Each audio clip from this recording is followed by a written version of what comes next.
नाशिक महानगरपालिका शाळा क्रमांक 25 व बी.डी. भालेकर माध्यमिक विद्यालय राधाकृष्णनगर यांचा स्नेहसंमेलन व विद्यार्थी गुणगौरव सोहळा 28 जानेवारी 2025 रोजी राधाकृष्णनगर येथे मोठ्या उत्साहात व दिमाखात पार पडला। अतिशय चांगला मुख्याध्यापक लाभला आहे।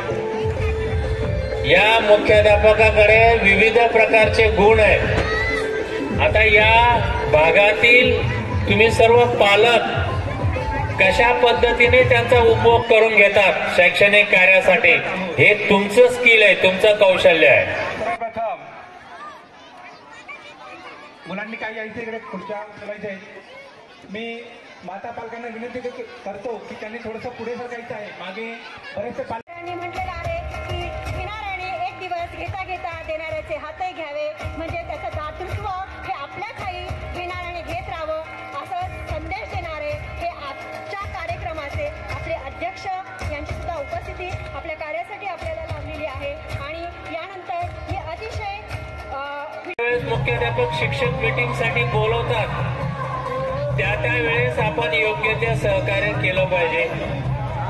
या ठिकाणी मला असं बसल्या जागी थोडासा रिपोर्ट मिळाला की अतिशय असहकार्य या शाळेला पूर्वी होतं, परंतु याच्यामध्ये कालांतराने बदल होतोय। पालकांच्या आणि लोकांच्या मानसिकतेमध्ये तरुण वर्ग या ठिकाणी आहे।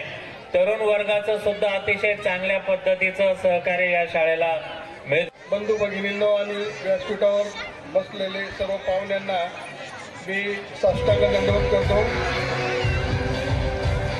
मला भाषण येत नाही, काम कोणतंही सांगा, ते काम करून आणण्याची ताकद माझ्यात आहे, पण भाषण येत नाही आहे।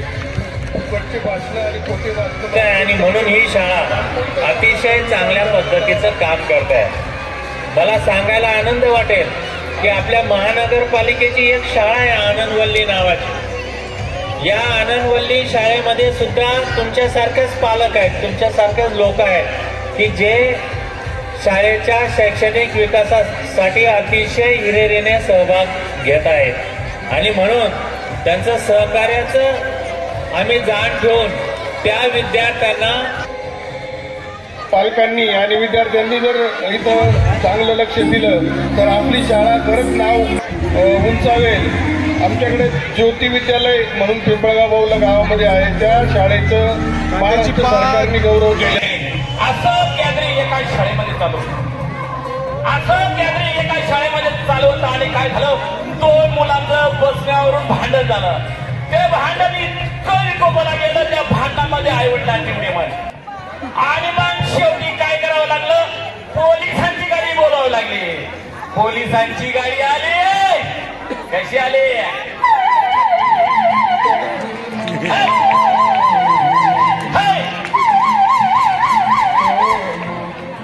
जोरदार तालिया। पोलिसांची गाडी आली त्या सगळ्यांना घेऊन, आणि मग नंतर ते इमानदार पुत्र आलं शाळेमध्ये आणि ते त्याच्या भाषेत बोलायला लागलं। काय म्हणायला लागला,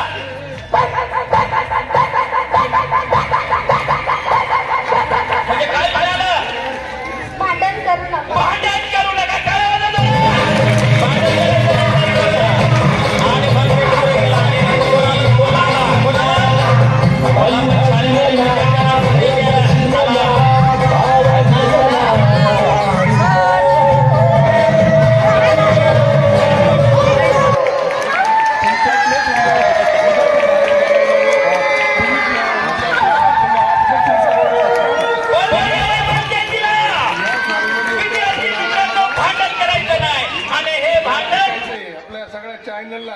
काय ह्या आमच्या शाळेचा विद्यार्थी आहे।